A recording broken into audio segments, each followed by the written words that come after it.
जैसे जैसे चुनाव नजदीक आते हैं, हर दल के नेता जनता को लुभाने के लिए ताबड़तोड़ रैलियों में जुट जाते हैं। अब इस बार चुनाव के दौरान जो शब्द लोगों के जहन में सबसे अधिक है वो है भीड़। दरअसल ये वो शब्द है, या यूं कह ले वो तस्वीर जो लगातार देखने को मिल रही है, जिसके इर्द गिर्द चुनाव के नतीजों के रहने के कयास लगाए जा रहे हैं। अब सोचने वाली बात यह है कि क्या भीड़ से तय होते हैं चुनाव के नतीजे? क्या भीड़ से तय होती है जीत हार? ये सवाल अगर उठ रहे हैं तो इसके पीछे वजह है आरजेडी खेमे की ओर से तेजस्वी यादव की सभा में जुटने वाली भीड़ को लेकर जीत के दावे। क्योंकि इस बार तेजस्वी फुल कॉन्फिडेंस में है कि इस बार बिहार की जनता उनके साथ है। तेजस्वी यादव की जनसभा में उमड़ने वाली भीड़ को लेकर तेजस्वी के पक्ष में लहर होने का आरजेडी का दावा है, लेकिन इस दावे को सीएम नीतीश कुमार ने सिरे से खारिज किया है। एक टीवी चैनल से बात करते हुए नीतीश कुमार ने बताया कि भीड़ से नतीजों का कोई मतलब नहीं। हालांकि नीतीश के दावे में कुछ हद तक दम भी नजर आता है। अब इसी भीड़ के समीकरण को समझने के लिए हम आपको कुछ तस्वीरें दिखाते हैं। ये तस्वीर है साल 2010 के विधानसभा चुनाव के दौरान की, जब लालू और रामविलास पासवान साथ थे। तब उन्होंने एक रैली साझा की थी, जिसकी तस्वीर हम आपको दिखा रहे हैं। उस समय यानी 2010 में लालू और रामविलास पासवान की रैली में खूब भीड़ उमड़ी थी, लेकिन फिर भी 2010 में आरजेडी और एलजेपी गठबंधन की करारी हार हुई थी। उस चुनाव में आरजेडी और एलजेपी गठबंधन को महज 25 सीटें हासिल हुई थी। उस समय आरजेडी 22 पर ही सिमटकर रह गई थी, तो वहीं एलजेपी को महज 3 सीटें मिली थी। अब जरा एक और तस्वीर देखिए। ये तस्वीर साल 2015 के चुनाव के दौरान पीएम मोदी की सभा की है।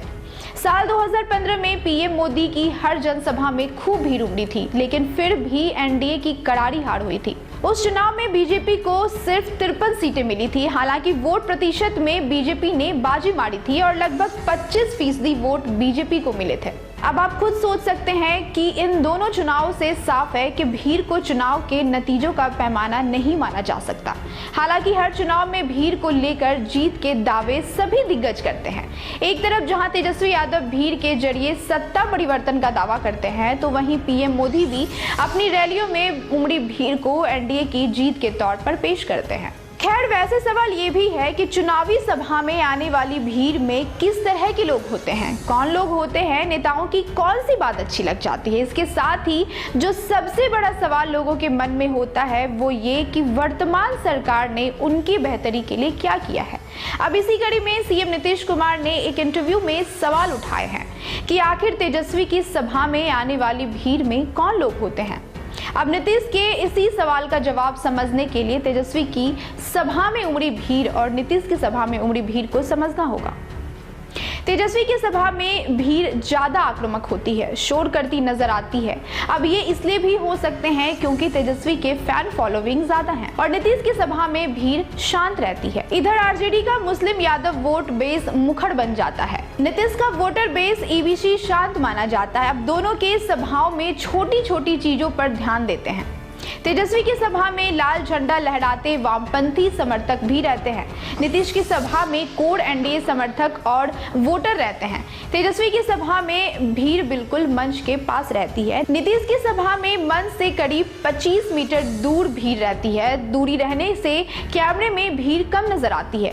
तेजस्वी की सभा में महिलाएं बहुत कम होती हैं, तो वहीं नीतीश की सभा में महिलाएं नजर आती है।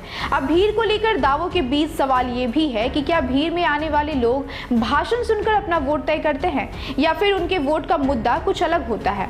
वैसे सभा किसी भी नेता के क्यों ना हो, भीड़ बनकर लोग नेताओं के भाषण सुनने जरूर आते हैं, लेकिन उनके जहन में खुद से जुड़ा मुद्दा पहले से ही तय रहता है कि उन्हें किसे वोट देना है। हालांकि कई बार भीड़ प्रायोजित भी होती है, जिसे नेता के भाषण से कोई मतलब नहीं होता। खैर, ऐसे में ये भीड़ नहीं बल्कि मतदान केंद्र पर पहुंचने वाले वोटर तय करेंगे कि इस बार किसकी सरकार बनेगी।